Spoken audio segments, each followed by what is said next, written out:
네, 반갑습니다. 짐 로저스의 앞으로 5년 한반도 투자를 읽고 다시 찾아뵙게 된 책소.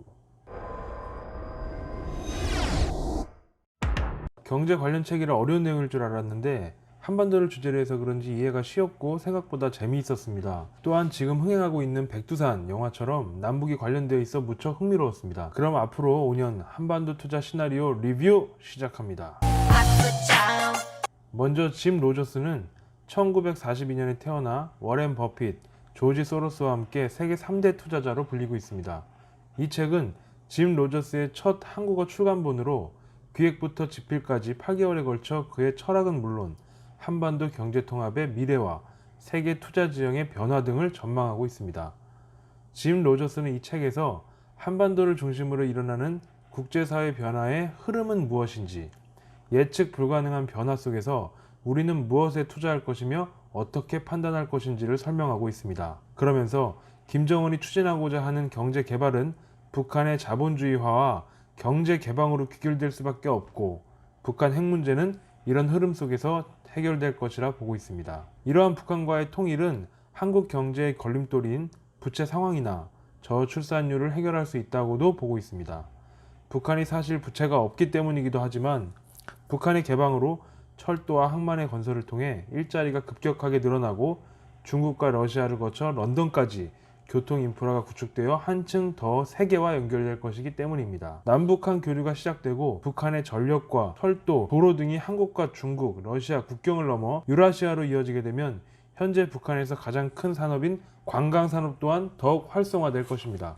이렇듯 남북한 경제교류의 길이 열리면 기존에 이루어졌던 개성공단 운영과 금강산 재개를 시작으로 철도, 도로 연결 및 현대화 사업이 빠르게 추진될 것으로 보이며 DMZ 환경 관광벨트, 서해안 산업물류 교통벨트, 동해권 에너지 자원벨트로 구성된 H형 벨트가 김정은 정권에서 적극 추진 개발 중인 사업과도 연계되어 있기 때문에 원만한 협의를 기대할 만합니다. 이렇게 남북평화로 인한 교류는 많은 이익이 있을 거라는 전문가들이 예측해도 북한이 교류를 가로막는 핵을 포기하지 않는 이유는 무엇일까요? 일단 북한 핵 문제는 김정은이 혼자 결정하지 못합니다.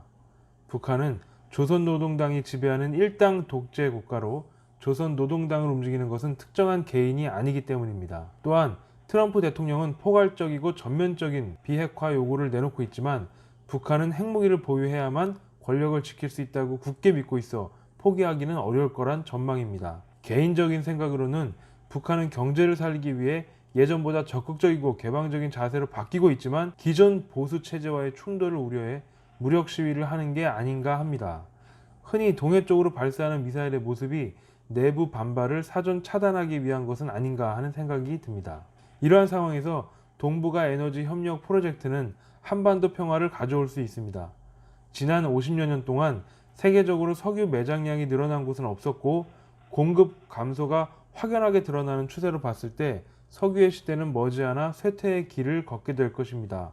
그래서 중국과 러시아는 천연가스 거래를 논의하기 시작했으며 남북러 가스관 사업 또한 성사시키려 하고 있습니다. 이러한 가스관 사업을 통해 북한과의 관계 개선을 도모할 수 있습니다. 또한 새로운 철도와 항구 시대로 유라시아는 거대한 변화가 일어날 것입니다. 그동안 북쪽은 철저히 고립되어 왔고 남북은 의도치 않게 일종의 섬나라가 되어 지리적 이점을 전혀 누리지 못하고 있습니다. 개인적으로 이 말에 전적으로 동의하는 이유는 우리나라와 유럽은 하나의 거대한 섬으로 묶여 있는데도 우리는 유럽을 비행기나 배로 갈 수 있는 먼 나라로 여전히 인식하고 있는 생각의 한계가 있어 아쉬운 마음이 있습니다.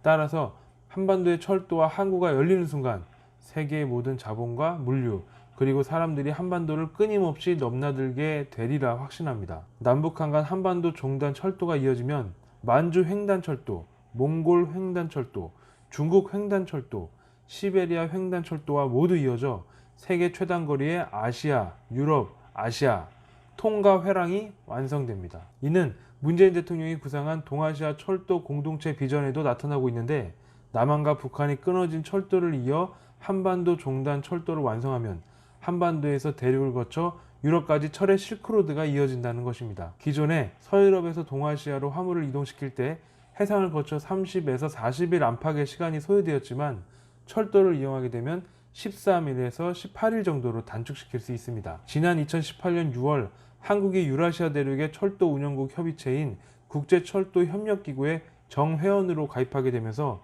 철의 실크로드는 현실화되고 있습니다. 국제철도협력기구는 회원국의 만장일치로 신규 회원국 가입을 승인하는데 그동안 가입을 반대하던 북한이 찬성의 입장으로 돌아서면서 성사되었습니다. 이러한 세계 경제적 흐름 속에 한국이 추진하고 있는 신남방 정책과 신북방 정책으로 한반도의 평화 경제는 더욱 확대될 것입니다.